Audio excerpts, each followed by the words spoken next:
大家好，大家好，又到讀你聽嘅時間啦。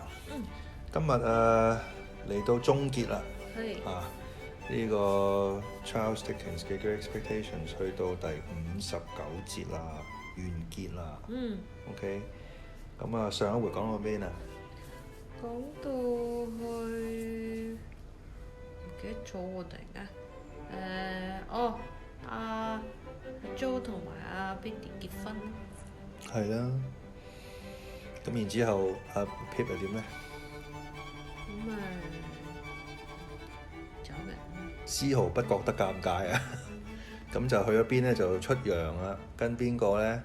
跟阿 herbert， 咁去咗做咩？做生意咯。咁去喺佢間公司度做咯，係嘛？去咗開羅啊嘛，去咗埃及啊嘛。咁做到第三把交椅啦，咁咯。啲時間過得好快。係啦，其實即係用年計㗎啦。咁過咗幾多年咧？咁我哋睇一睇啦，好唔好？睇到第59啦。仲係爭 estella， 都仲係知 estella 發生咩事。OK， 希望佢呢一回要講啦。OK。Chapter 59.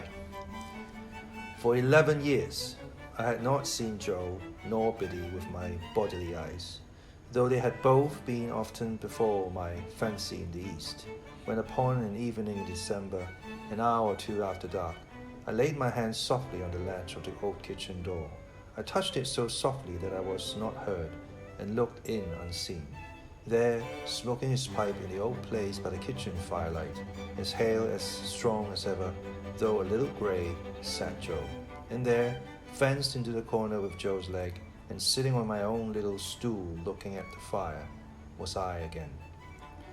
"We give him the name of Pip for your sake, dear old chap," said Joe, delighted, when I took another stool by the child's side, "and we hope he might grow a little bit like you, and we think he do." I thought so too, and I took him out for a walk next morning, and we talked immensely, understanding one another to perfection. And I took him down to the churchyard, and set him on a certain tombstone there, and he showed me from that elevation which stone was sacred to the memory of Philip Pirrip, late of this parish, and also Georgiana, wife of the above. "Biddy," said I, when I talked with her after dinner, as a little girl lay sleeping in her lap, "you must give Pip to me one of these days, or lend him, or at all events." "No, no," said Biddy gently, "you must marry." "So Herbert and Clara say, but I don't think I shall, Biddy. I have so settled down in their home that it's not at all likely. I'm already quite an old bachelor." Biddy looked down at the child, and put his little hand to her lips, and then put the good matronly hand with which she had touched it into mine.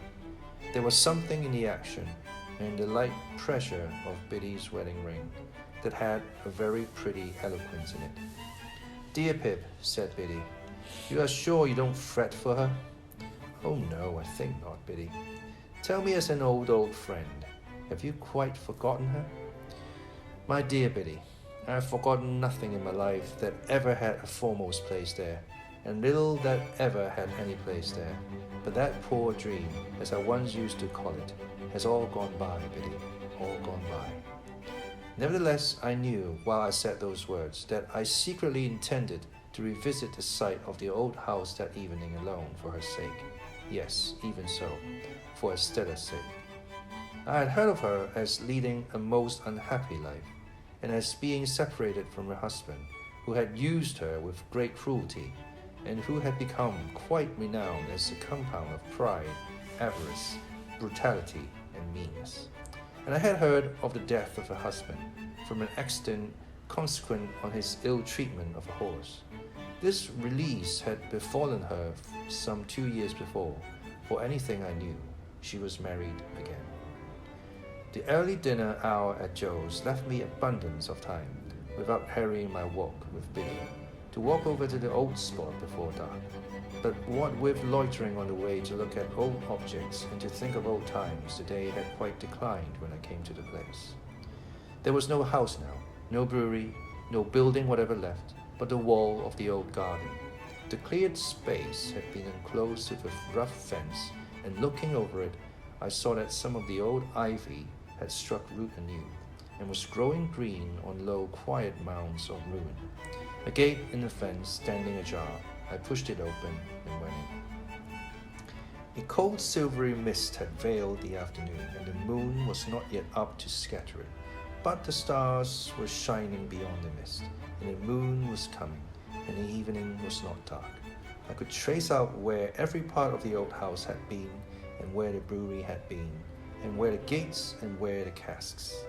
I had done so, and was looking along the desolate garden walk, when I beheld a solitary figure in it. The figure showed itself aware of me as I advanced. It had been moving towards me, but it stood still. As I drew nearer, I saw it to be the figure of a woman. As I drew nearer yet, it was about to turn away, when it stopped, and let me come up with it. Then it faltered, as if much surprised, and uttered my name, and I cried out, "Estella, I am greatly changed, I wonder you know me." The freshness of her beauty was indeed gone, but its indescribable majesty and its indescribable charm remained. Those attractions in it I had seen before.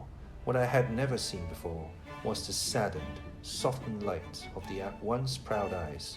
What I had never felt before was the friendly touch of the once insensible hand. We sat down on a bench that was near, and I said, "After so many years, it is strange that we should thus meet again, Estella, here where our first meeting was. Do you often come back?" "I have never been here since." "Nor I." The moon began to rise, and I thought of the placid look at the white ceiling, which had passed away. The moon began to rise, and I thought of the pressure on my hand when I had spoken the last words he had heard on earth. Estella was the next to break the silence that ensued between us.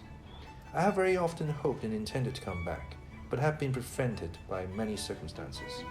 Poor old place. The silvery mist was touched with the first rays of the moonlight, and the same rays touched the tears that dropped from her eyes. Not knowing that I saw them, and setting herself to get the better of them, she said quietly, "Were you wondering, as you walked along, how it came to be left in this condition?" "Yes, Estella. The ground belongs to me. It is the only possession I have not relinquished. Everything else has gone from me, little by little, but I have kept this. It was the subject of the only determined resistance I made in all the wretched years. Is it to be built on? At last it is. I came here to take leave of it before its change. And you," she said, in a voice of touching interest to the wanderer, "you live abroad still?" "Still. And do well, I'm sure. I work pretty hard for a sufficient living, and therefore, yes, I do well." "I have often thought of you," said Estella. "Have you?" "Of late, very often. There was a long hard time when I kept far from me the remembrance of what I had thrown away when I was quite ignorant of its worth. But since my duty has not been incompatible with the omission of that remembrance, I have given it a place in my heart." "You have always held your place in my heart," I answered, and we were silent again until she spoke. "I little thought," said Estella, "that I should have leave you in taking leave of this spot. I am very glad to do so." Glad to part again, Estella? To me, parting is a painful thing. To me, the remembrance of our last parting has been ever mournful and painful. "But you said to me," returned Estella very earnestly, "God bless you, God forgive you. And if you could say that to me then, you will not hesitate to say that to me now. Now, when suffering has been stronger than all other teaching, and has taught me to understand what your heart used to be. I have been bent and broken, but I hope into a better shape. Be as considerate and good to me as you were, and tell me we are friends." "We are friends," said I, rising and bending over her, and she rose from the bench. "And we'll continue friends apart," said Estella. I took her hand in mine, and we went out of the ruined place, and as the morning mist had risen long ago when I first left the forge, so the evening mists were rising now, and in all the broad expanse of tranquil light they showed to me, I saw no shadow of another parting from her. 完咯。咁啊，呢度同聽眾講一講啦。如果對呢一個小説唔熟悉嘅，就係即係呢個結尾咧，即係似乎就係即係雖然呢兩位主角男女主角最尾都係唔能夠一齊啦，因為 Estella 已經 remarry 咗啦嚇。咁但係佢哋始終都係一一個好朋友啦，即係能夠在一起嘅好朋友啦，都係有一種凄美喺度啦，係嘛？咁呢個就係呢個版本嘅結局。但係其實仲有另外一個版本嘅，就係原版本一開始嘅版本就係 Dickens 寫，就係阿 Pip 翻去英國啦，然之後就喺街上面就見到 estella 喺個馬車度經過，咁estella 就即係依然都係結咗婚啦，咁就即係可能係朋友都做唔到咁樣嘅一個狀況咯。純粹望一眼。呢一個版本就將 estella 個身世寫得凄涼好多啦，即係佢唔單止個婚姻失敗咗啦，個丈夫亦都死咗啦，意外死咗啦，仲要即係嗰啲佢即係 Miss Havisham 留俾佢資產都差唔多用乾啦，咁而喺呢個時候遇到阿 Pip， 咁即係同埋相信即係 estella 都再婚都唔係嫁得特別好啦，因為即係你見到佢變賣咗佢資產。而阿 Pip on the other hand 就似乎做得幾好啦，即係根據佢自己所講，即係起碼佢還清咗啲債先啦，照顧咗自己先。咁呢個係一個兩個唔同嘅版本啦，一個就係朋友都冇得做，偶遇一個就係做翻朋友，拖住手離開。咁我個人就當然係中意呢個版本多啲啦，即係覺得即係作為即係搞咗咁多事出嚟，係咪？最尾都係因為為咗 estella 啫，咁最尾有個咁樣嘅收場都叫做圓滿。如果係第一個就未免就點講咧？真係太虛妄咯，已經因為其實阿 Pip 已經失去咗佢好多嘢啦。咁佢唯一有嘅就係一啲友情啦，有三個好朋友啦，咁啦，有 Wemmick 啦，有阿 Joe 啦，有 Herbert 即係有呢三個好朋友，亦都係呢三個人幫佢好多。但係除咗呢啲之外，佢就其實乜都冇㗎啦，咁如果連 estella 都朋友都冇得做，即係有少少太虛妄，即係好似哇！我睇咗咁多嘢，我睇咗啲咩？又難免會有呢一種感覺喺度。咁呢個版本我個人比較中意啦。咁就你咧？呢個好啲，係嘛？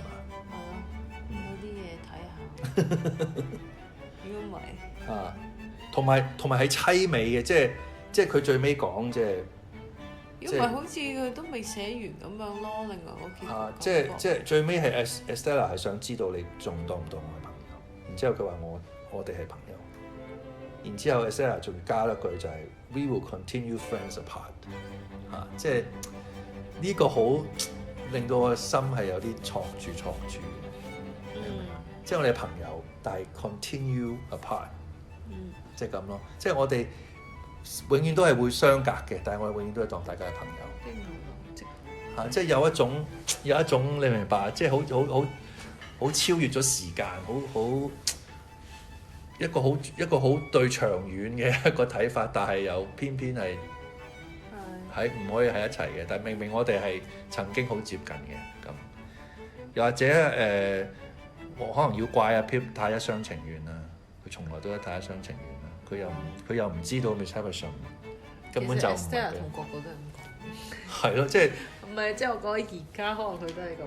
唔係因為 estella 係佢愛唔到啊嘛，因為 Miss Havisham train 咗佢太耐啦。即係要佢玩弄男人嘛，而唔係要愛男人。因為佢唔想 Miss Havisham 唔想佢變咗做佢自己，當佢俾佢嘅丈夫出賣啊嘛，俾佢啲朋友出賣。但係同一時間佢亦都搞到 estella 都唔識得點去愛啦。咁亦都間接搞到阿 Pip 唔能夠同佢一齊啦。咁亦都阿 Pip 亦都一廂情願啦，當然即係根本就唔係你恩公，人哋根本就冇諗住撮合你，但係你一路都以為自己一定係我㗎啦，我係嚟接收你㗎啦，即係咁。但係其實根本就唔係，所以有好多錯摸啦。咁但係人生就係咁啦，即係唔係事事盡如人意啦，一定要即係自己搞清楚啦，係咪？即係鬼叫你自己唔搞清楚咩啲事？咁啊，讀呢本書，我諗係我哋讀咁多故事仲咪讀用最長時間讀咧？唔係。啲 C story 都用咗好長時間。係。呢個同啲 C story 咯，比較長。係。咁如果你問我自己都中意呢個多啲嘅 C story。啲 C story 就 Stephen King 嘅啲 C story 啦，係一個驚慄小説啦。我諗我都係 prefer Stephen King。哦，係咪？即係有啲烏鴉悶睇下。年代可能我唔太舊啊。係啊，呢個 connect 唔到。呢個年代我一般。係咁啲 C story 係現代嘅，不過佢哋嘅 genre 又唔同嘅。呢個就係即係一個比較域多利亞年代嘅反映民生嘅一個故事啦。啲 C story 就超現實嘅現代幻想經歷啦，完全有兩個唔同文化嘅嘢，好難比較嘅。只不過我哋讀嘅長度比較長。咁我哋研究下，我哋之後繼續讀啲咩啦？我哋再繼續讀書俾大家聽，好唔好？OK，拜拜。